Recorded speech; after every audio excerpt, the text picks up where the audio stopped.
Chers amis, bonjour et bienvenue. Aujourd'hui en Ukraine, nous allons chasser le Shahed aujourd'hui.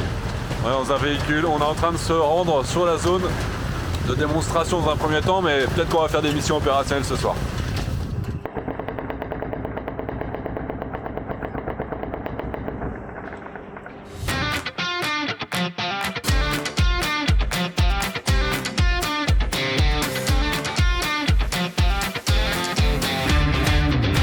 On est avec les Boulevi qui appartiennent à une brigade, la brigade présidentielle, qui font partie de la garde nationale. Et ici, ils ont un équipement qui paraît tout à fait rustique, mais en réalité, qui permet d'avoir des bons résultats sur les drones Shahed. Les drones Shahed, c'est l'enfer du ciel. C'est des centaines et des centaines de drones qui sont lancés chaque semaine. Il y en a quasiment une soixantaine, entre 60 et 80 qui sont lancés chaque nuit et qui sont en fait cette mobilette du ciel qui fait beaucoup de bruit, qui est très bruyante, qui a été conçue et produite en Iran en très très grande quantité, qui coûte pas cher à opérer. Il y en a quasiment entre 40 000 $ au début. A priori, les prix sont en train de baisser. Le taux d'interception est très très élevé chez les Ukrainiens, entre 90 et 95%, et ceux qui passent au travers des mailles du filet, c'est en général parce qu'il n'y a pas d'équipe de protection. Ce qui est intéressant pour les Ukrainiens, c'est qu'ils ont arrêté de consommer leurs munitions contre ces drones les plus simples qui peuvent exister, tout simplement parce qu'ils ont des résultats qui sont très intéressants avec différentes méthodes. D'abord, évidemment, il y a ces canons qu'on va zoomer juste après. On va un petit peu expliquer comment est-ce que ça fonctionne, mais ils ont également d'autres méthodes alternatives. Par exemple, ils font des vols avec des Yak. Et depuis les Yak, qui sont des avions d'entraînement qui datent des années 70, ils ouvrent la porte arrière. Et depuis la porte arrière, vous avez un sniper qui va intercepter le drone qui est en train de voler. Évidemment, ce que je dis est valable pour les Shahed, mais également pour plein d'autres types d'appareils. Vous avez également beaucoup de vidéos dans lesquelles ils vont travailler avec des hélicoptères, des Mi-8, des Mi-17, dans lesquels vous avez le gunner principal qui va simplement tirer dessus.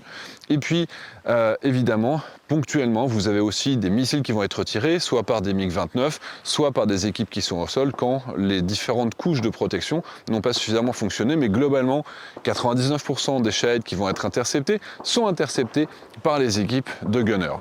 Les Shahed, c'est du matériel qui n'est pas extraordinaire, mais malheureusement qui peut faire des gros dégâts, puisqu'il y a plusieurs dizaines de kilos d'explosifs, et quand ils visent des installations civiles, 97% des cibles sont des cibles civiles. Ils vont aller taper sur des pompes pour l'eau courante, des systèmes de chauffage collectif pour les villes, sur l'électricité, donc finalement c'est quelque chose qui est, c'est du terrorisme d'État, encore une fois, et l'objectif des Ukrainiens, c'est de pouvoir les intercepter en amont. Quand il fait beau, les drones vont voler relativement bas, le plus bas possible. Parce que quand vous avez le drone qui arrive sur l'horizon, le temps de s'orienter, c'est beaucoup plus difficile. Et puis finalement, il faut beaucoup plus de petites unités mobiles comme celle dans laquelle je me trouve pour pouvoir être sur la totalité du terrain. Quand il pleut, là, ils vont voler beaucoup plus haut, ce qui évite de se prendre des pylônes électriques ou les obstacles qui sont sur le terrain. Et par contre, comme ils sont au-dessus des nuages, les petites unités comme celle dans laquelle je me trouve n'ont pas la possibilité de leur tirer dessus. C'est beaucoup plus compliqué, évidemment. Les drones en plus maintenant, ces drones Shahed, ils vont avoir des méthodes pour juste embêter la population, c'est-à-dire que comme ils ont des capacités de vol qui vont dépasser les 1500-2000 km pour certains, ils vont faire des zigzags, ils vont passer d'un oblast à l'autre pour déclencher des alertes aériennes toute la nuit pour empêcher les gens de vivre, d'embêter la population. Alors, derrière moi, ici, on a un canon, c'est du 7,62. Donc on est sur un calibre qui est relativement petit, avec différents types de balles qu'ils ont installées. Donc vous avez des balles traçantes et des balles classiques, des balles explosives normales, sachant que ce n'est pas l'équipement traditionnel. D'habitude, ils bossent plus avec des canons de 12,7. Mais même dans ce domaine-là, il y a une pénurie de canons de 12,7, donc ils attendent de recevoir de la 12,7. Donc aujourd'hui, c'est le 7,62, mais globalement, dans l'unité, ils ont plutôt de la 12,7. Le problème de la 7,62, c'est que oui, si vous tapez dans le réservoir, etc., ça va brûler. Mais si vous tapez par exemple dans le moteur, ça ne va pas forcément le casser. Alors qu'avec de la 12,7, ça va casser le drone. Donc parfois, ils font des coups au but, mais ils n'arrivent pas à le détruire pour cette raison-là. Et l'intérêt de ces camions, c'est évidemment qu'on va se déplacer très facilement. D'ailleurs, ça m'a bien fait marrer. Mais hop, mesdames et messieurs, c'est du français, c'est du Peugeot. Et c'est le Lion ruthénien que vous voyez ici. Donc eux, ils aiment bien avoir du Peugeot.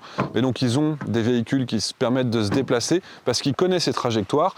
Il y a une coordination avec les équipes au sol. Il y a des radars, il y a des unités de détection, il y a des systèmes de réseau acoustique qui permettent de voir comment est-ce que ça va évoluer, à quel endroit est-ce que ça va arriver.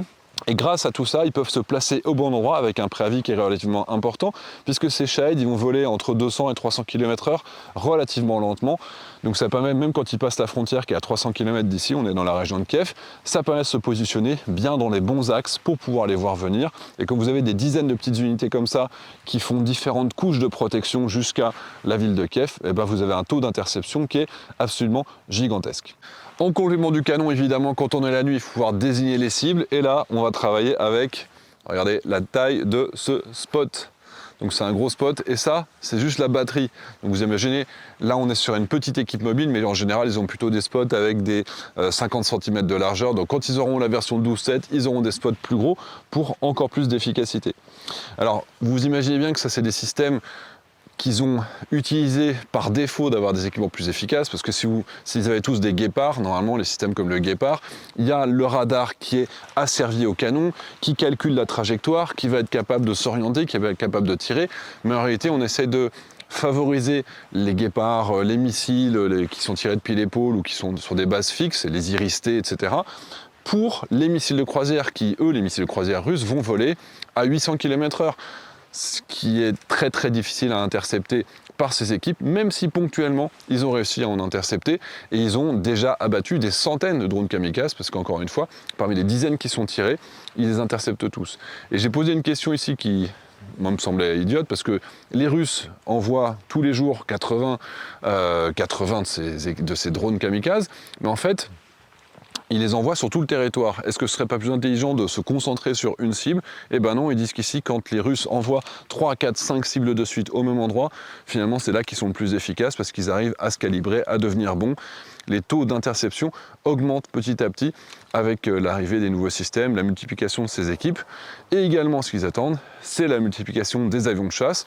Il y a des MiG-29 qui font ce boulot-là, mais quand il y aura plus de F-16 et les Mirage 2005 améliorés, ils m'en ont parlé, ils sont au courant, et ben là, ils savent que leur taux d'interception, notamment sur les missiles, qui sont la grosse difficulté, va encore s'améliorer. Il y a seulement 70% des missiles qui sont interceptés, 95% des Shahed, et les missiles balistiques, là par contre, on est en dessous de 30%, parce qu'il n'y a que les systèmes Patriot ou les systèmes franco-italiens Mamba Samte qui vont être capables de les intercepter.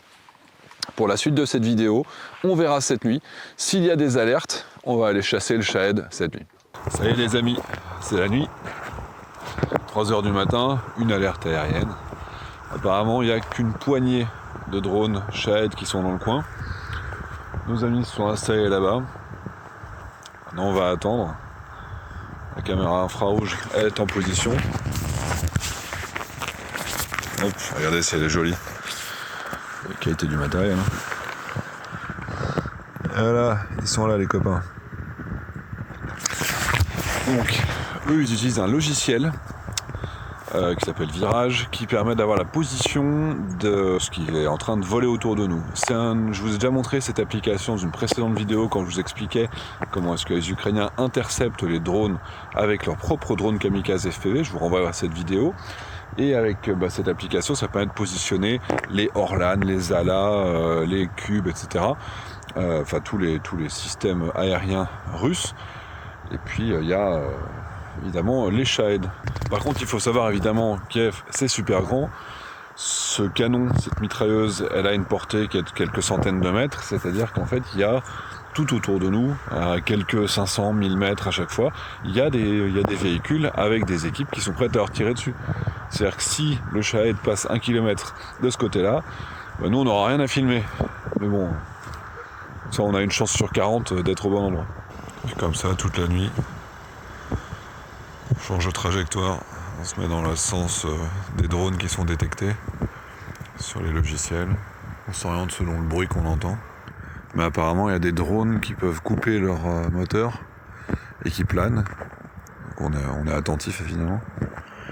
Il y en a certains également qui peuvent balancer des petites bombes en passant, en planant. Et depuis qu'il y a des Shahed avec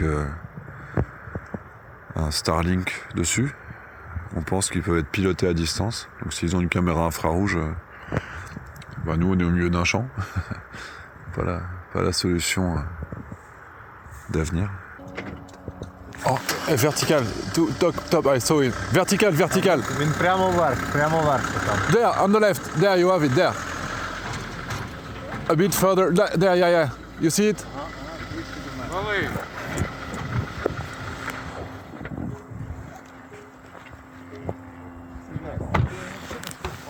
No. There. This one is here. Yeah. There. Right. Yeah. Yeah.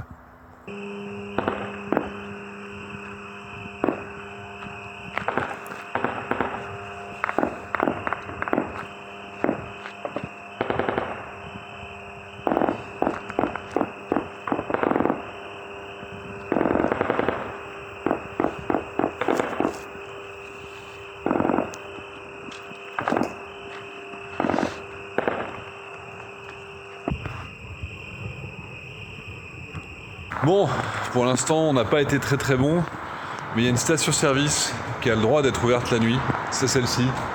Donc on a fait 10 minutes de voiture pour venir se ravitailler parce qu'il fait un petit peu froid. Ce qui est marquant, c'est quand même l'efficacité du système de détection. Alors tout n'apparaît pas.